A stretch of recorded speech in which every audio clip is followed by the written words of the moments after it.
Scott Richmond, how are you? Good, Arnie. How are you? Pretty good.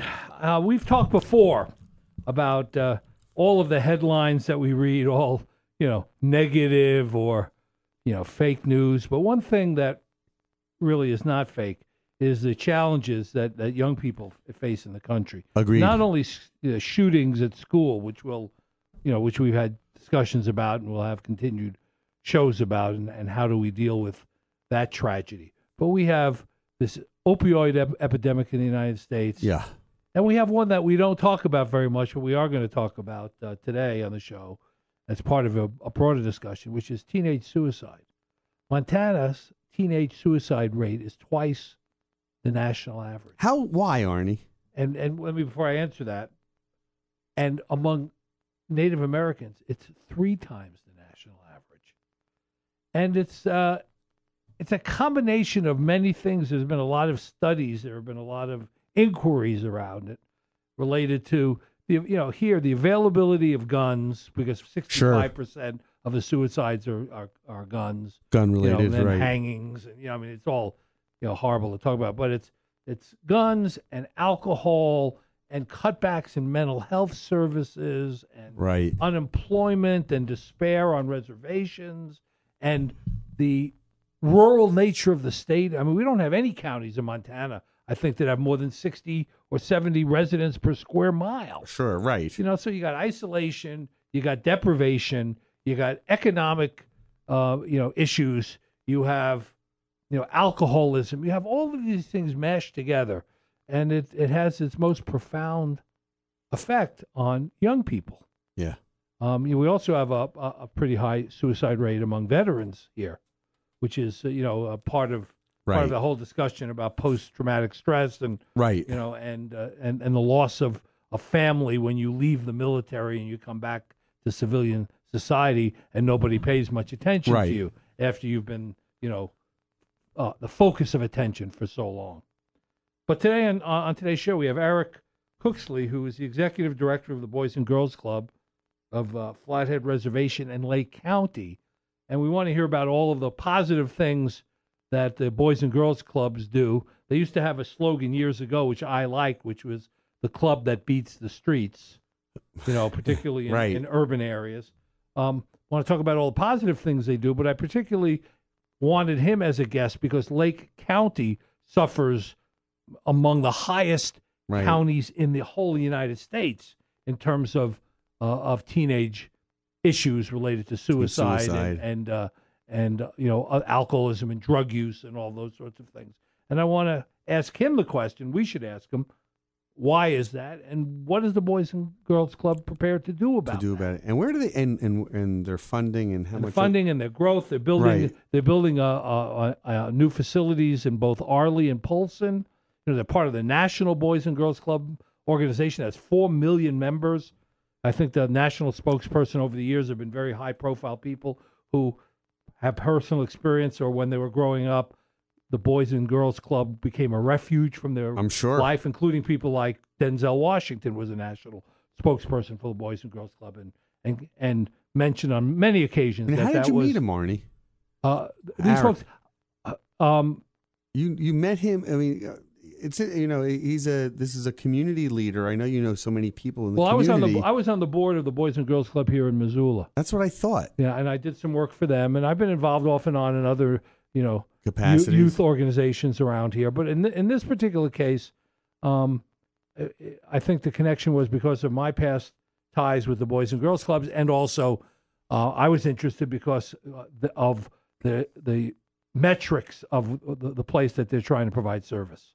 It's a very, very tough, area to do it. Lots of people think inner city Chicago is tough, right? And it is. There are Boys and Girls Clubs there, and the kind of kids that come in there, they're escaping, lives of horror, right, bullying and murder, and but in its own way, in rural America, we're facing equally devastating challenges. But it's going to be interesting to hear about the progress too, with 2 new centers opening up. And trying to raise money and trying to build a program and trying to attract kids into some. You have your kids. Your youngest is 17 now, but as a let's say younger teenagers, they were it'll be hard to attract them to go into a youth center when you have video games and other kinds of activities that are available to you. That why would you choose that if you weren't?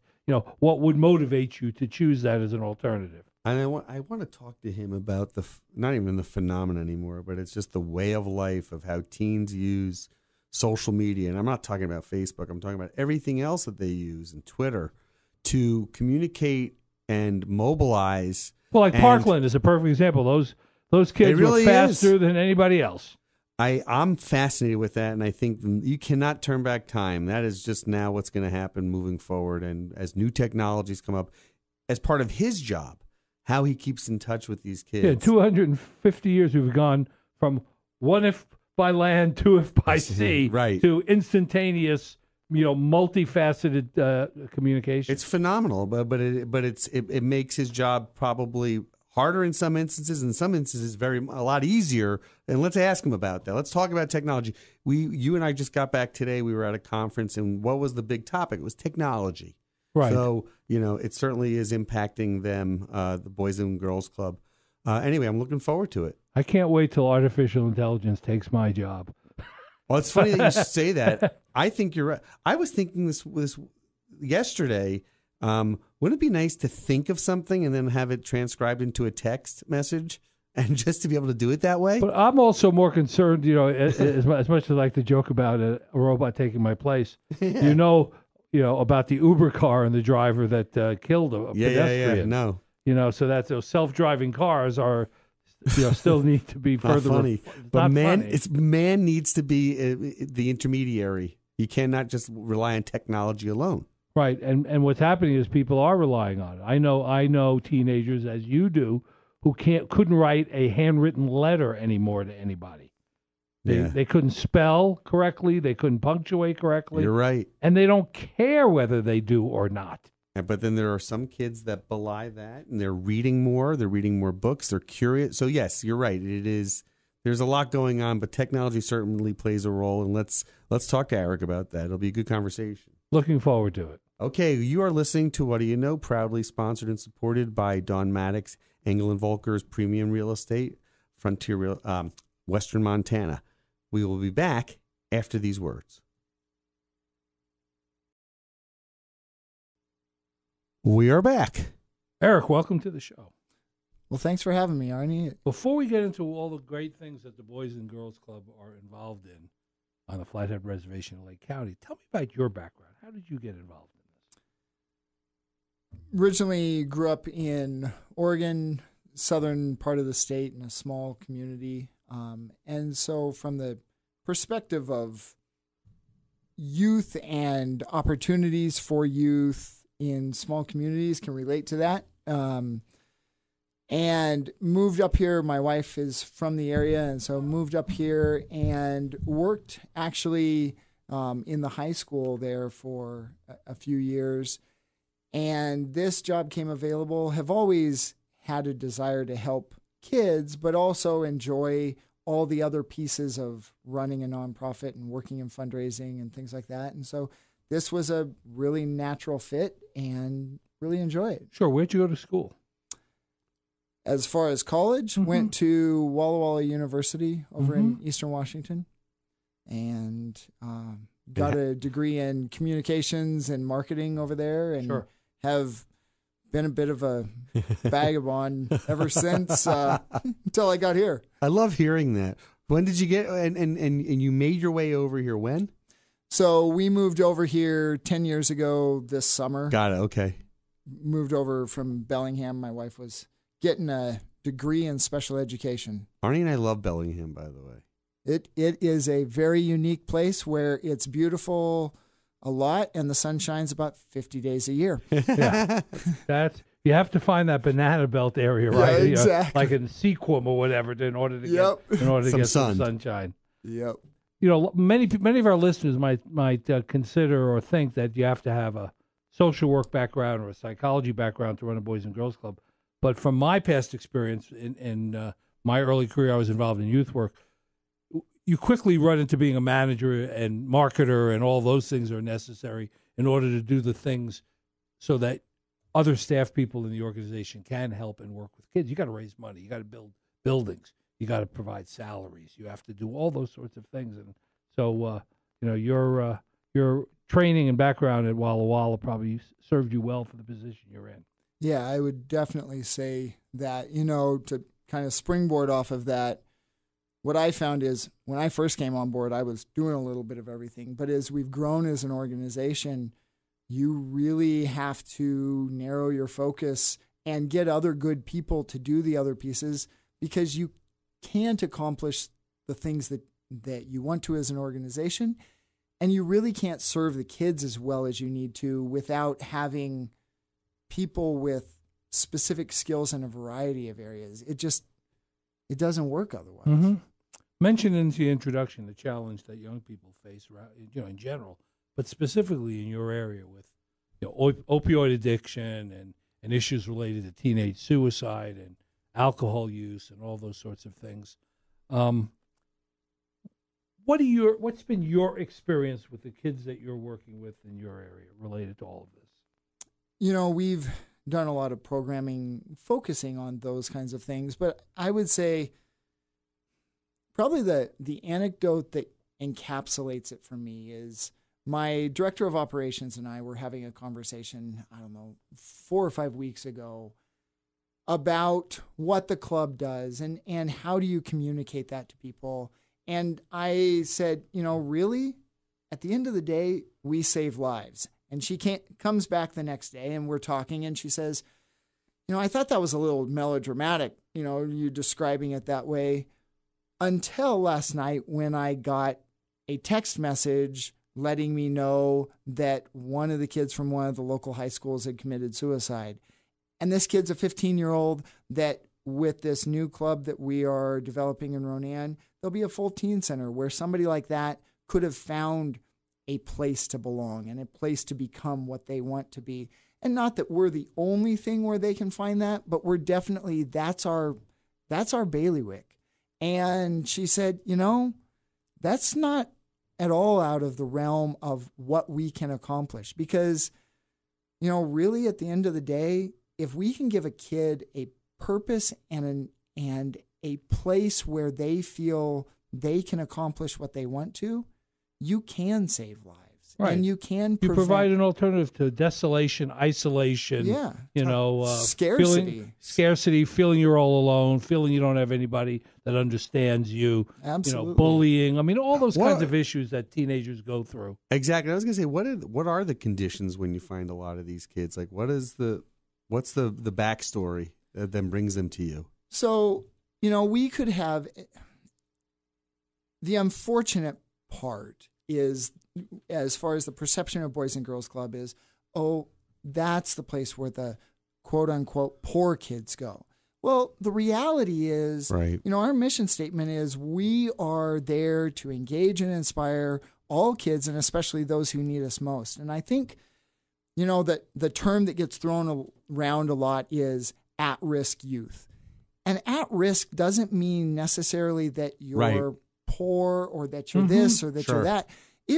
Any kid, the way I look at it is any kid is a couple decisions or one decision away from being at risk. They could put themselves in one decision in a very compromising position. And so having a place where we are serving everything from the kid who is being raised in a traditional home with mom and dad, whether it's a blended family or a, biologically intact family, to great grandpa and grandma are raising this kid, or aunt and uncle are raising this kid, or this kid is bounced from, single parent to boyfriend and mom or girlfriend, whatever it might be. All those pieces really become, kids that we see every day. And that manifests itself in kids that are making potentially very poor decisions, or kids that are, I'm going to find a way to rise above this and I'm going to become something. Right. And, so there's not really a defined, this is who we serve. We really serve the kids of the community. So tell me about the programs that you offer. So the best way to describe it is what we do is we look at putting kind, caring adults with kids, with programs that emphasize, supportive relationships, that emphasize fun, that emphasize expectations and opportunities and doors open. And really, we try and achieve 3 primary outcomes. And that is academic success, character and leadership development, and healthy lifestyles.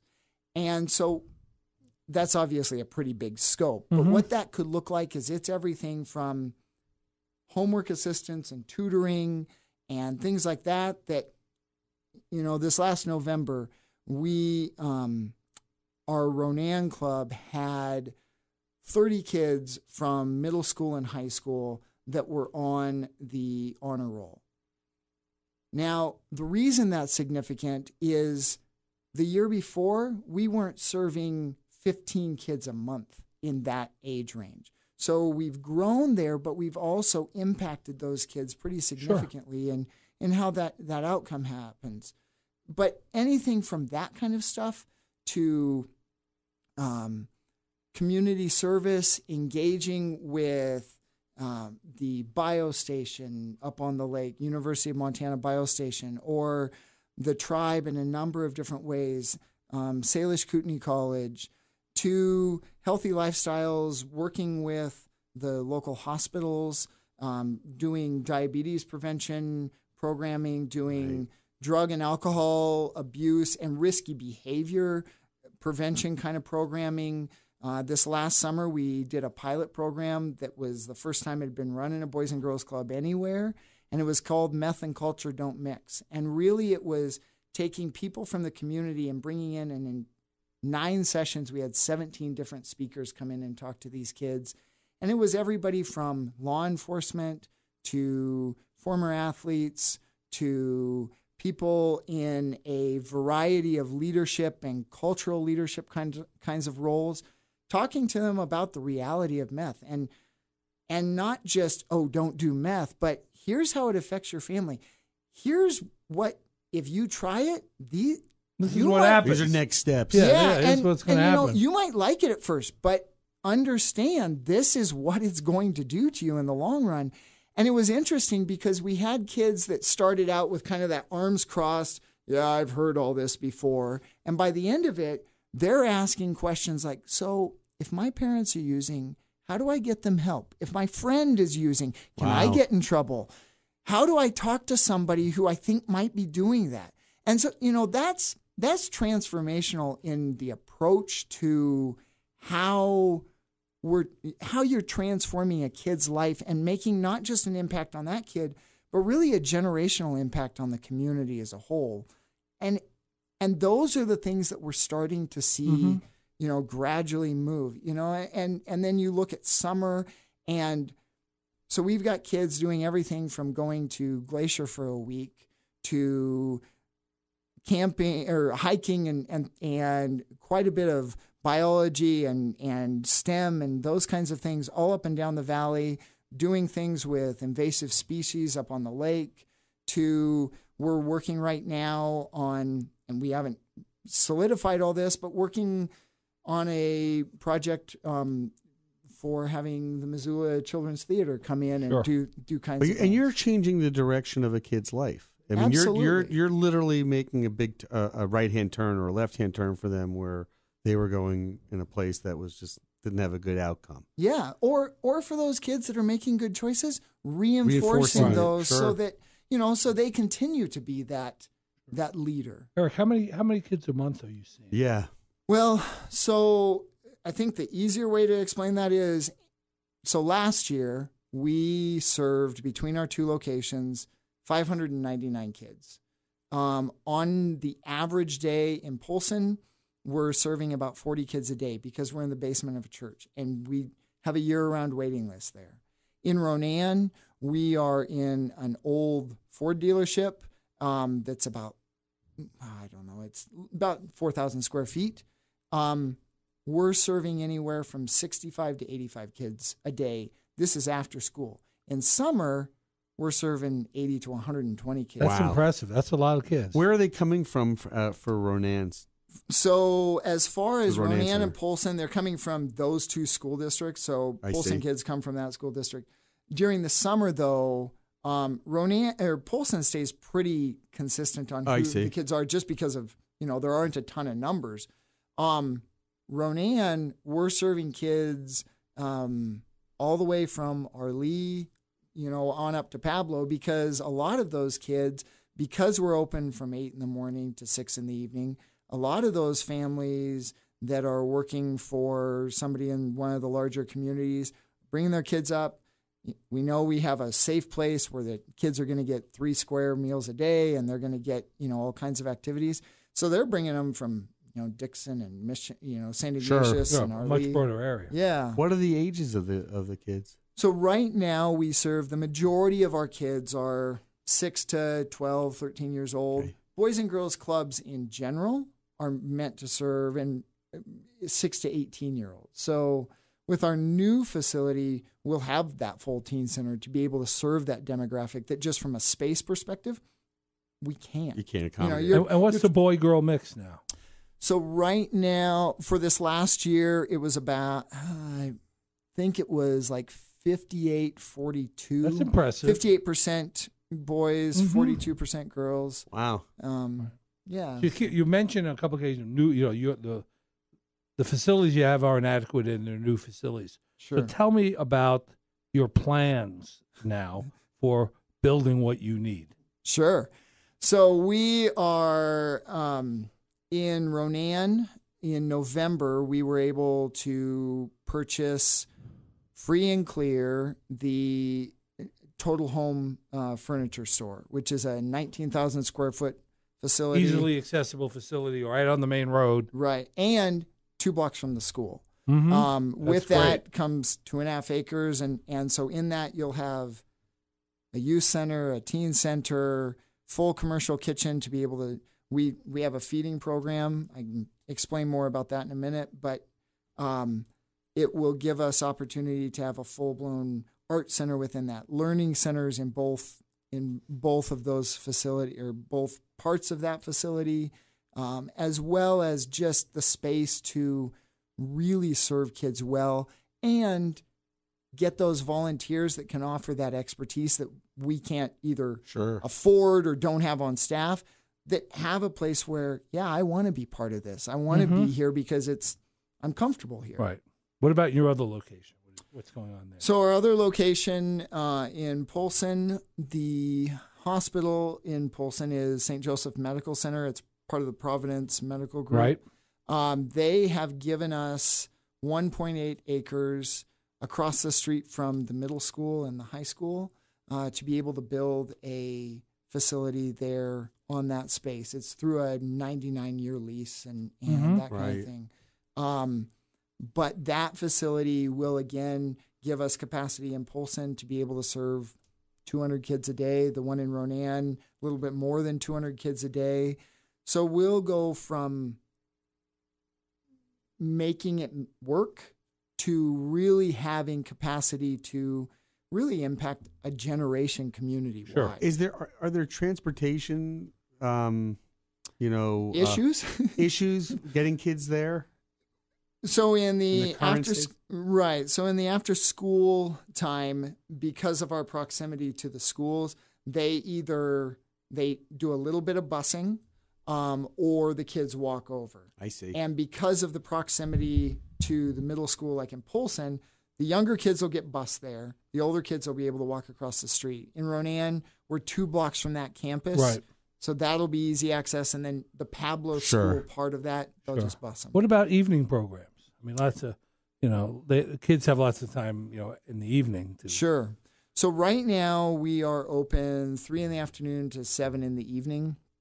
I foresee as we start moving forward with this teen center that we will, as it grows, expand some of those hours for that teen program, because obviously there is a need for that. 7 o'clock isn't very late for the average teenager. No. Okay, no. Any teenager. Yeah. It's late for me and Scott, but for teenagers. I'm out. Right. Yeah. So let's talk about the most obvious question.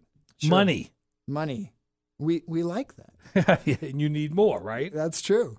By the way, our guest is Eric Huxley, right? Yep. Executive Director of Boys and Girls Club of Flathead Reservation. Yes, Flathead Reservation. So how much you got? How much you need? So for the Ronan project, we have project costs for phase 1, which is purchasing the building, remodeling the building, all of that kind of stuff.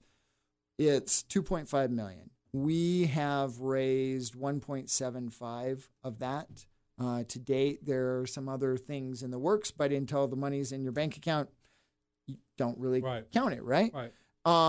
And then really, as far as the Polson facility, that one's about a year or so behind this project. And really at this point, we aren't in any kind of public fundraising mode with that. We're, working on a lot of the behind the scenes pieces. If somebody wanted to sit down and talk with me and find out more information specifically about that, be happy to, but we're just not to a point where we're ready to by the way, but do you have plans? Do you have plans created? Absolutely, yeah. Okay. And if somebody wanted to reach you, how do they get a hold of you? So a couple of different ways. Our website is Flathead BGC, like Boys Girls Club.org, and there's actually information about the capital campaign and as well as just everything going on at the club. Email address would be hope, HOPE, at ronan.net. And then as far as contact information, 406-493-2312. Good. So let me ask you the other money question. Sure. You build your buildings. Where do you get operational funds? So particularly when you're going to be going to 400 kids. That's a lot of programming. You're right. And so some of those pieces, obviously, we're not opening everything up all at the same time. Sure. So you stagger that and everything. As far as the programming right now, we get our funding from a number of different places. So people ask, so are you funded federally or things like that? The answer is no. We raise every dollar that we use for operations. So three primary areas, foundations, and that could be regional or local foundations, some national foundations, donors, and private individuals or companies, businesses in the local area, and kind of in with that fundraisers. And then there is some competitive federal and state funding that comes through Boys and Girls Clubs nationally that we have to compete for to get. Mm-hmm. And so those are the primary areas. But those amounts, from a state or federal level, those make up less than 10% of our annual budget. So we're not talking about. And do the kids pay membership? They do pay membership. The membership intentionally has been kept at a low rate, just simply because we don't want money to be the obstacle for why a kid who needs a great place to be is there. And so to that end, we have some scholarship dollars we're able to offer for, let's face it, there are some kids that even, for us during the winter or school year, it's $5 a month, which isn't a lot, but for some families, that's a lot. That's tough. Sure. But that includes all the things I've described. I mentioned the feeding program we have. Right now, between our two clubs, we're serving just about 40,000 meals and snacks a year. What we anticipate serving moving into these new clubs is, so just in the Ronan facility that we're getting going, probably 60,000 meals and snacks a year, and then probably 100 to 120 as we fully. Did you ever think you'd be doing this when you were in Walla Walla? Did you have previous, interactions with the Boys and Girls Club? Growing up? No, I didn't. In my job when I was working in the high school, I was actually working for Salish Kootenai College, and I was working as the Gear Up coordinator, and I worked for Upward Bound in the summers. Mm-hmm. And for me, I had a little bit of interaction with Boys and Girls Club because of that. I'd never had any interaction, but I grew up in a town of 1,200 people. So there aren't a lot of Boys and Girls Clubs in towns that size. But, I'd always worked with youth, even in high school and college, whether it was through church or whether it was through other things, had worked in youth serving organizations. And because of that, this seemed like a very natural fit. Sure. From that standpoint. Sure. What do you do? What's the available resources for really troubled kids? I mean, some of the kids that come in, have real serious mental health kinds of issues. So, on our end, we work with the local hospitals who are definitely starting to recognize mental health as a much larger need, but also work with the schools. They have different kinds of resources with mental health, as well as a number of the mental health, the companies, local companies that function in mental health roles. And so have resources if a parent is looking for something like that, or if we're dealing with, maybe it's a discipline issue or just a kid. Well, you might have a runaway. You might have somebody that's been in a fight. Exactly. There might be somebody that's gotten stabbed. I mean, And then, the other piece too with that is bringing in people who are in the mental health profession to work with our staff to just train them to be better prepared to handle stuff that they might encounter on a daily basis, as well as getting them in, working with the kids, not so much on, okay, you have a mental health problem and we're going to deal with this, but more along the lines of, this is how I become more resilient. This is how I learn to deal with my anger or my, those kinds of things. So a positive approach to mental health.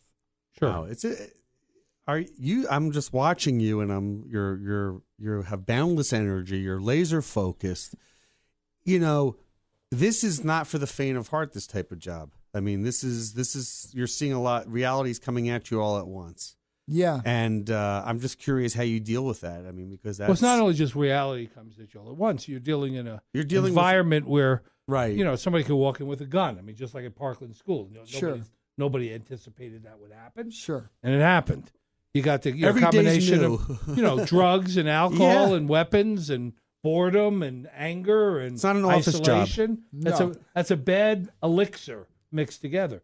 Are your staff ready to handle something like that? Well, how about you? Yes, good question. But how about you? I mean, first, and then about your staff. Talk about that. Okay. Where do I even start on that? How do you prepare for the day? When you get in, what do you? We're not trying to scare you. No. I understand. I think it's a unique. I think the job you do is probably there aren't many jobs like this that people do. So, but I'll just you're in an exalted place. As you're thinking about this, I'll just say one quick story. So I'm 21, 22 years old. I'm working in a halfway house for ex-convicts. A guy walked in who was one of our residents in the office, pointed a gun at me, pulled the trigger, and it misfired. Yeah, that's a little scary. I had a guy chase me around the pool table, with a butcher knife. That I didn't. When he walked in the room, everything was normal. 5 minutes later, he has a butcher knife. He's chasing me around. What did you do? I ran. I got out of the building. Yeah. I wasn't prepared. I wasn't carrying a weapon. I couldn't defend myself. He walked in the kitchen, and we had a residential facility. The guy with the gun who fired, we subdued him. There were other people around, and nobody really wanted to see anybody get shot. But lots of times you're understaffed and have, how many staff are there when you have 60 or 70 kids?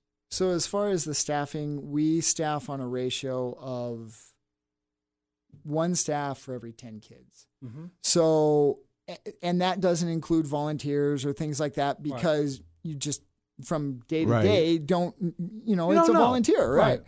I would say for me personally, as far as why I get up every morning and do this and all those kinds of things. It's for the big bucks. Yeah, absolutely. Let me tell you. Yeah, I know. It's not for the big bucks. I know you know that, but to me, I look at this one. there's missionaries and things like that feel I'm called to the mission field in wherever. For me, I look at this as kind of my mission field. Sure. And this is, from the perspective of making a kid's life better, whether you want to bring religion or whatever else into it, I feel this is where God's put me, and this is where I'm going to do the best job I can to not just help the kids of the community, but to make the community I live in a better place. And if I can do that, then mission accomplished. And that's an extremely laudable goal and a challenging one. Yeah. And sometimes, a very frustrating one, and then sometimes a very obviously rewarding. And you're the tip, and you're the head of the whole thing. So to Arnie's question, what about staff? So with that, we do a number of things. We do regular training on all kinds of things. So everything from how do you deal with kids that are just at each other's throats to engaging with local law enforcement. How do we deal with different things? I know we're on a regular basis kind of evaluating how do we deal with some of the exposure that, you can say, oh, well, we have this in place or that in place. Right. But, you look at Parkland, on one hand, you could say we prepared. But when it happens, you're not ever quite ready for that in the way that people would like to say they're ready for that. They felt safe because there was an armed guard, except the armed guard was out hiding. Was hiding. I mean, so from that standpoint, we do a really good job, I would say, at each club of the unit director, so the site manager, and really that front desk person really getting to know those parents. So if somebody comes in and it's a little odd or it's not, who is this person? Yeah, They know. Right. And they're, they're trained to, okay, how can I help you? What's going on? If something's seeming amiss, we're going to call the appropriate person to come down and let's not forget, they're part of a national organization with 4 million kids a year that work. That's right. That have hundreds of clubs. And I know the national staff come in and work with local staff. They train. They got a great history of experience that they can share from other places around the country. How many boys clubs are there, boys and girls clubs are there in tribal areas now? If I remember right, I think it's 77. Right. So they have a very targeted area which you can learn from what their experience has been. Model. You could do the model. Let me with the Parkland and the shooting, they keep on happening. Was there a conversation? Were kids curious about that? Did they want to talk about that? A little bit. Actually, it was more staff wanting to talk about it and say, okay, we need to make sure that we know what's what, and we want to make sure that we're appropriate. Yeah, and also how do we keep ourselves and everyone else safe? And the kids, I think to some degree, the kids are aware, but they're so worried about the stuff and the junk in their own lives right now. And yes. My friend is ignoring me today. That although there are some that are aware of that, I think, a lot of times it's a lot more, I need to be a listening ear, or staff or whoever needs to be a listening ear to help them get through their day so that it doesn't escalate into something. Right. They're worried about going home and maybe mom's boyfriend's drunk today, and am I going to have to deal with that again? Well, yeah, or the kid that is there on Friday afternoon and is eating a meal and turns to a staff and says, I'm really glad that you guys have meals because this is the last one I know I'm getting until Monday morning when I get back to school. Wow. Right. That kind of stuff. It's like, okay, Parkland gets a little bit, it's a huge deal. Don't get me wrong, but seems a little bit distant when you're watching a kid go, if it wasn't for the morning meal every day at school, I'd come to school starving. I heard a statistic the other day that was shocking to me. In a country as great as our country is supposed to be, 150,000 New York City school children are homeless. Yeah. 150,000. That's crazy. Let's do a quick ID. Our guest is Eric Cooksley. He's the executive director and CEO of Boys and Girls Club of the Flathead Reservation in Lake County. You know, one of the things Arnie and I were talking about before you got here was technology and how impactful it is. And certainly when you think about Parkland, you think about the youth, right? Even though these kids are 6 to 12, okay? Right. Technology has enabled certainly this group of people, you know, that the youth, to be connected and to communicate with one another, sometimes for good, sometimes for not so good. Yeah. You know, talk a little bit about that, how it impacts the day-to-day with the Boys and Girls Club. So, you know, I would say that I agree with you. We are more connected than we probably ever have been in the history of the world. And yet at the same time, we are more disconnected than we ever have been as well.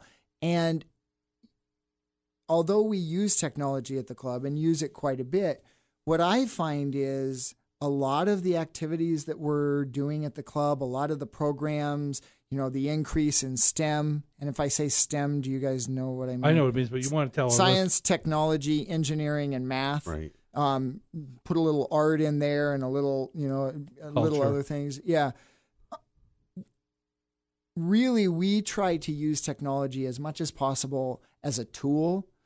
There's times where it's used as a toy, absolutely, but using it as a tool and giving kids an opportunity to re-engage with each other while learning or while exploring or whatever it might be, so that connectedness has a human element, not just a screen element to it. Sure. And you know, from my personal perspective, I look at that and say, you know, a lot of these things that we see that are challenges, you know, I don't know all the details on the Parkland shooter, and there's all kinds of theories about all kinds of stuff. But really, at the end of the day, a lot of this comes down to I'm isolated, I feel vulnerable, I feel undervalued, I feel alienated.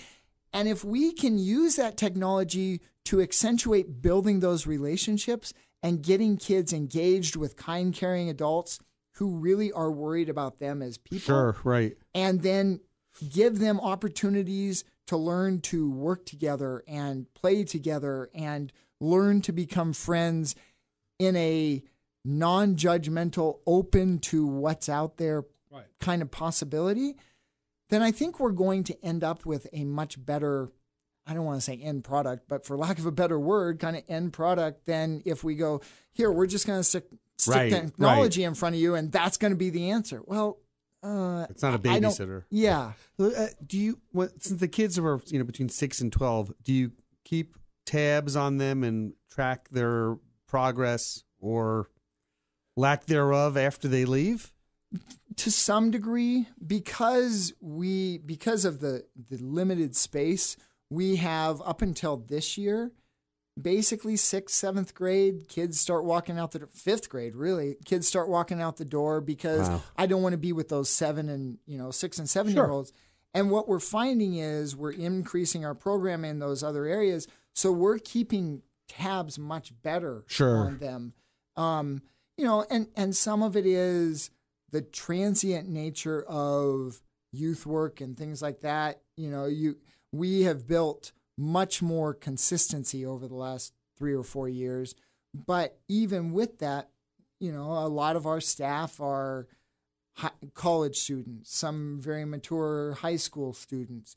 And so because of that, there's not the 10-year vet who's been there and knows every kid in the last 10 years. Right. But that's starting to happen. And so we've got kids that are coming back that are, you know, high schoolers, actually kids that grew up in the club that are now coming back and saying, I had a good experience here. I want to work here. That's great. And that, you know, from a development standpoint, that's pretty awesome. It strikes me as also like just a side note, not even a side note, a thing is that your communication with their caregiver, their parent, their teacher, right, Is there a strong bond between you and the schools? Like, is there a constant dialogue? Yes, and I would say it's growing. We have, I think it's just like any other area of human communication. You have great communication with some people that you work with or some organizations that you work with, and some that's not as good. Ours is good with the schools, but individual teachers, it kind of varies. Sure. I would say that relationship just continues to grow, especially as we're seeing a lot of growth on our end. And there's a recognition that, hey, these guys can do this or that. Right. And, and especially looking at expanding our scope, that definitely. How about the business community in both of the communities? Very receptive. We actually, not to toot our own horn, but Chamber of Commerce in Polson, we were the 2017 Nonprofit of the Year. And, congratulations. Yeah, thanks. Congratulations. Viewed within the community as an essential piece of making things work. Wow. It's incredibly impressive work. I'll tell you a funny story that it just came to mind when you talked about some people you get along with great and some people you don't get along with. So I ran an organization called the Butler County Youth Service Bureau back in Ohio in a rural county, and I was younger than you are when I took on the job. I was 24 years old, and everybody said to him, "You're going to have a tough time with the judge.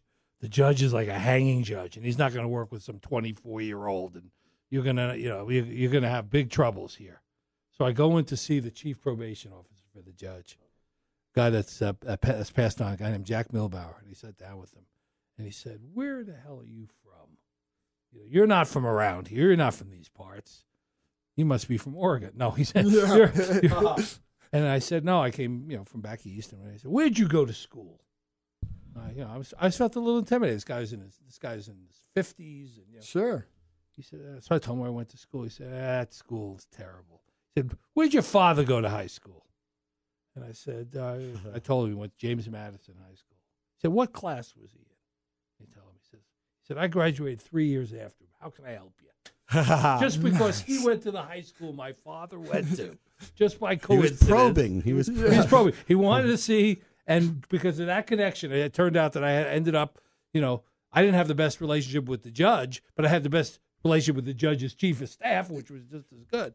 Yeah. So, that's what you run networking into. and who you know. That's really right. True. Exactly. Let's take a quick break, and we will have our final segment with Eric Cooksley, the executive director and CEO of Boys and Girls Club of the Flathead Reservation and Lake County. Back after this.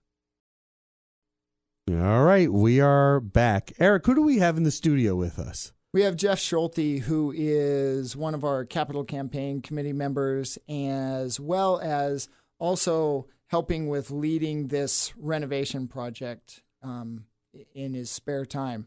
Jeff, you were sharing a story with us while we were off the air, off mic, and we thought we'd share with our listeners. So would you tell us the story again? Yeah, I got involved in the project with the foundation that is provided a large sum of money to get this thing kicked off in Ronan. They wanted some help with the construction management and oversight of the project. So we were getting started, and we were a little short of money, and I could see that construction was going to be delayed until we raised some money, and I finally had to raise my hand and volunteer to become a board member on the capital campaign committee. And I've been working with Eric and his folks for about 6 months, and they're all great people, and it's been a great experience. But the other night on the way home from Ronan, I stopped by their existing facility in the old Ford location, just a few blocks away from the new building. And there's a gal that's about 24, 25 that runs the operation for Eric there in Ronan, and she was cleaning up. And when you look at the facility that they've been working in and been using operationally and busting at the seams for 18 or 19 years, it just it really grabbed me. how much these guys deserve the new building that we're getting ready to put together for them. Sure. And I'm looking forward to getting the money raised and getting those kids into the program. It's making a big difference up there. The kids in that part of the world don't have the opportunities that kids in Kalispell and Missoula have. And also, Eric doesn't have the opportunity to raise the kind of funds, really, to fund especially a capital campaign. So that's been my interest and my focus. Sure. Eric, tell us again how we get a hold of you. A couple different ways. Check us out on our website, which is Flathead BGC, like Boys Girls Club.org. You can email at hope@ronan.net, or phone number is 406-493-2312. Before you go, last thing. Tell us one quick success story from your time there. Okay. Without divulging any confidentiality. Yeah. There was, boy, now I'm blanking out. I apologize. That's okay. Hopefully you edit this part out. You know what, though? But I could tell by your face that you're filing through a couple of ideas. One is a kid who has been kind of our Youth of the Year kind of champion, spoke for us at a couple of events and stuff, who is now on staff in Ronan. So he's partway through high school and actually works for the club now. But he tells the story that when he was about 10, 11 years old, parents split, moved back to Ronan because that's where there was family, was away from his mom, or from his dad, was with his mom, 4 younger brothers. Just, not the most optimal situation to end up in. And he said, I had to make all new friends. I had to, all that kind of stuff. And yet this is a kid that he said, when I walked through the doors of the Boys and Girls Club, I found my second home. I know I've got people who care about me. I know I've got people who are going to help me be successful in And who knows everything. what would have happened if you weren't there. Right. If you could not That's find that right turn. Yeah, the exact right turn. Yeah. Exactly. Well, Eric, Jeff, you guys have been wonderful guests. Yeah, it's been terrific finding out what's going on. Come back We'd like soon. to help in any way we can, and good luck on your future activities. Well, thank you guys. We really appreciate this opportunity. You're very welcome. We'll have you back once for a progress report, okay? Perfect. All right. Arnie, I'll see you next week. Next week, Scott. Take care.